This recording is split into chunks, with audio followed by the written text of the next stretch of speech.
субботу, 19 августа, в Центральном хоруле Калмыкии «Золотая обитель Будды Шакьямуни» были подведены итоги по окончании курсов калмыцкого языка и основ буддизма. Для меня, как для преподавателя наших курсов, было важно донести именно те чистые знания, которые мы с Санал Гелюнгом получали в монастыре. И я думаю, что у нас этот проект удачно состоялся.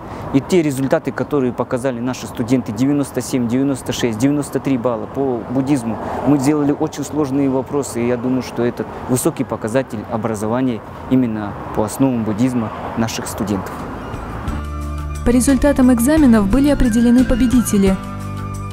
Приз за 3-е место iPhone 6 получила Галина Дюгидова. Приз за 2-е место iPhone 7 получила Байырта Горяева. А главный приз автомобиль «Лада Гранта» получила Вера Колотова.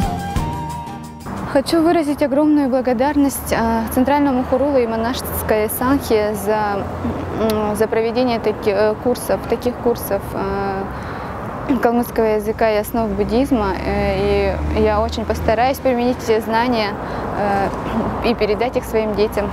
Также были вручены призы за успехи в различных номинациях, одним из которых стал сертификат на сумму 10 тысяч рублей от медиахолдинга «Бумба» на пошив калмыцкого костюма в ателье айратской одежды «Инигелян» и специальный приз от администрации Центрального хорула за максимальное количество набранных баллов на экзамене по основам буддизма «Поездка в Ригу на учение Его Святейшества Далай-ламы XIV».